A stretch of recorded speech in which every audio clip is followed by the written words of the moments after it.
Magandang araw mga dahil tara samahan niyo ko sa panibagong araw naman natin dito sa Japan. So ngayong araw nga ay may pupuntahan tayo na Matsuri o yung festival dito malapit sa amin dito sa Umaki. Isa ito sa mga sikat na festival dito sa Japan. Buti nga medyo malapit lang dito sa amin, yung iba nga na malalayong lugar pinupunta ba to para masaksiyan lang yung festival na to. Kaya kahit araw ng trabaho nagpadiyaw pa talaga ako para makapunta lang ako dito. Every year naman ginagawa tong festival na to dito pero ngayon lang ako makakapunta kasi nga laging nataon na may pasok sa trabaho sa araw ng festival. Buti maganda yung sikat ng araw ngayon. Sana huwag umulan mamaya para ma-enjoy natin naman yung Matsuri. At syempre para makakuha tayo ng mga magandang kuha ng video. Sayang nga lang wala tayong kasama ngayon. May mga pasok kasi mga tropa natin na wala na po padeo. Kaya solo muna tayo ngayon. Pero mas masaya sana kung marami para makita at ma-enjoy din ng mga tropa yung Matsuri na to. So ayun, nabike na nga ako para makarating na maaga sa Matsuri. Habang nagbabike ako, nakita ko pa nga itong mga bata na naglalaro dito sa park.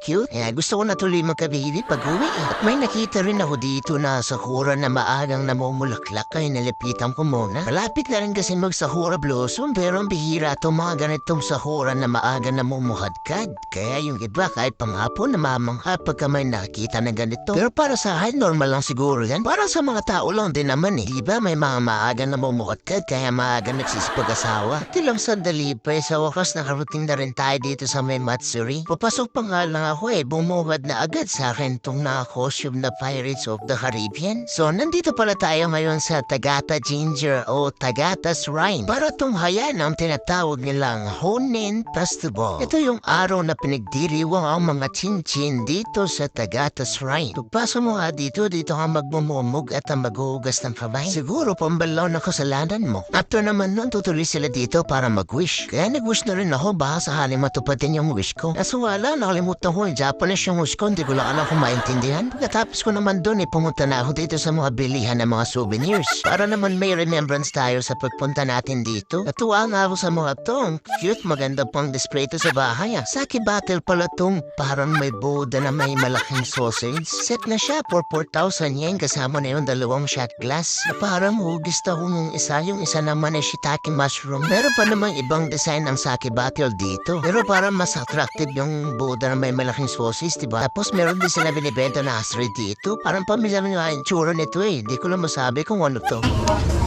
これとこれとこれそういうふうに入ってます。これはそれを酒これこっちついで舐めるのまま舐めるでこっちをまたちょっと変わったもんあったら LINE もけます今年はもうこの辺しかない音つけて4000円よう売れとるよこれだけでねこれだけで3000円やもんね、でおちょこが単品で600円ずつやから単品はそうそうここにねでだけどちょっとでいい人はここからこれペロペロこういう使い方が綺麗だ飴玉の僕らも商売しとるけどねこれはねここ1年に一遍ここだけしか売れないよそ持ってても売れへん売れへんこれはどこよ岡山がねすいませんこれのセットとアイシャーラ割引ありますかこれとこれアイシャーラ割引はありますか割引ないですねはいいいいやいや Mihingi pa nga sana ako ng discount kasi medyo mahal din Kaso wala na to bawas yun Dali lang tayo ng sesong kuya kaya napabili tayo 6500円ねはいどうもありがとうありがとうございます Naku, nabudol na naman tayo. Nagasusan naman tayo ng wala sa oras. Sabagay, okay lang yan. Minsan lang naman At least may nabili tayo dito. Meron din sila mga binibentang candy dito na parang lollipop na kaiba rin klase mga hugis nito. Hindi ko na nga tinikman kung masarap, nakakailang kasing kainin Dito naman sa kabilang banda, dito naman yung mga nagbibenta na mga pampaswerte, mga pang lucky charm, mga maliit lang din para mga pang kitchen lang. Nagra-range yung price sa 2,000, 1,000 at 800 yen. Hindi na rin ako bumili. Hindi pa naman ako minamahal sa buhay. Pwede nga sabihin mo wala na pambili. Sa bagay, isa na rin yun. Ito naman, may ibang binibili nilang tig 800 yen. Susulatan nila ng mga wish nila tapos isasapit na. At meron din dito wish chin-chin na malaking bato. Nagulat pa nga ako pagpunta ko dito sa isang pinagdadasalan nila. Nakita ko kasi si kuya parang kakaiba yung suot.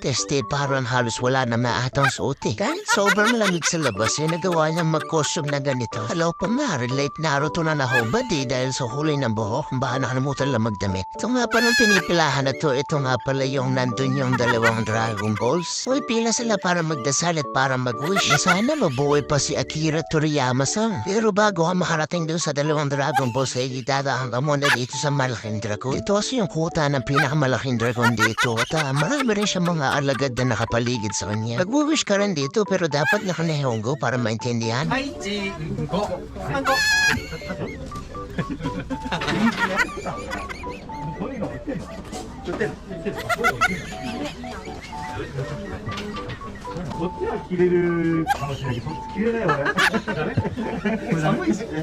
Dalawa pala sa costume, di ko napansin ganay na yung isa. May dala rin pala siyang malaking batuta, tapos si Naruto may dalawang papaya. Ayos ah. So hanggang dito na lang muna tong video natin mga bapmatar para hindi masyadong mahaba. Abangan nyo na lang ang katugtong nito. Maraming salamat sa panonood. Paki-like and share mo rin itong video natin para marami pa makapanood. Jayo, ichinichiyo. Mata ne. Bye!